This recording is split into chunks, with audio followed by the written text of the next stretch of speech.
They say some echoes don't fade, they just learn to hide in other things. In Vermont, during the winter of 1871, a doll named Rebecca began to whisper. Not in gibberish, not in creaks or wind, it spoke in the voice of a dead girl. The story comes from a farmhouse outside Brattleboro, Vermont, the home of Samuel and Margaret Whittaker, and their only child, Clara, aged 8. The family wasn't wealthy, but they were proud, hard-working New Englanders. And like most parents then, Samuel wanted to give his daughter one good Christmas before the world got any harder. He commissioned a doll. A local craftsman, an old man named Mr. Dole, agreed to make it by hand. Cloth skin, porcelain face, real human hair. He said it would be the most lifelike doll Vermont had ever seen. But Clara fell sick before Christmas came. Scarlet fever swept through the valley that winter. Within 3 days she was gone. The doll arrived 2 weeks later.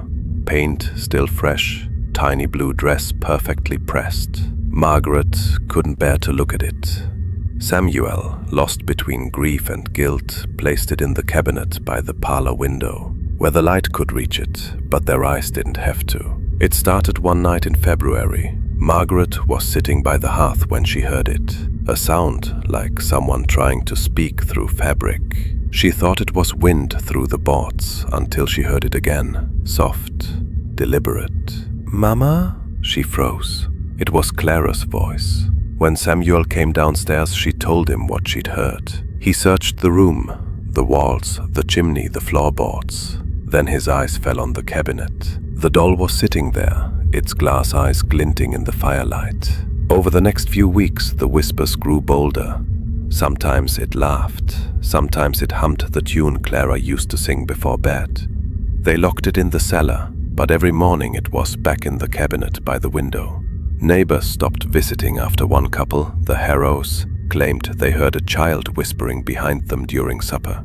When they turned, the doll had shifted. In March 1872, the Brattleboro Gazette ran a strange article. Local family reports unnatural occurrences surrounding handmade doll.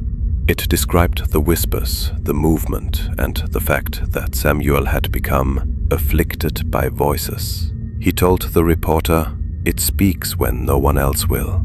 It knows things only she knew." The Gazette pulled the story a week later.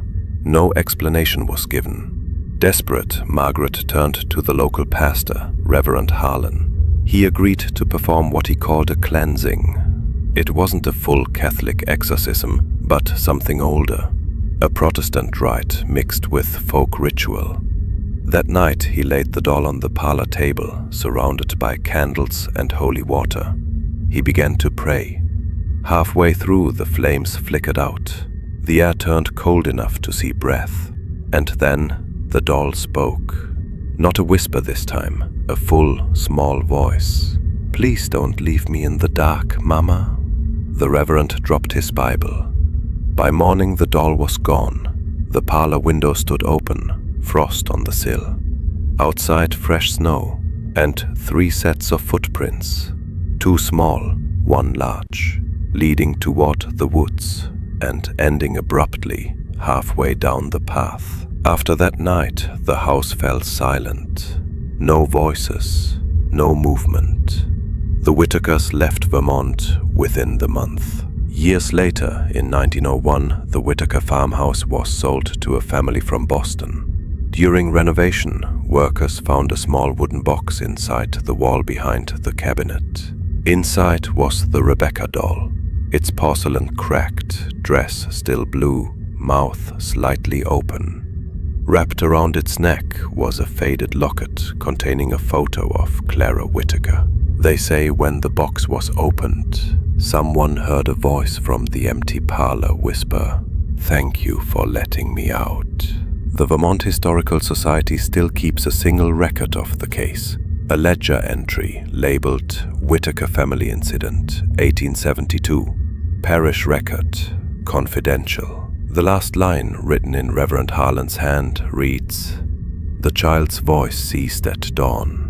The spirit would not name itself. The doll was confined. May God forgive what we bound If you ever find an antique doll at an estate sale in Vermont, and it looks too human to be forgotten, look closely at its mouth. Sometimes when the wind hits right, you'll hear it whisper what the Whitakers did. Please, don't leave me in the dark.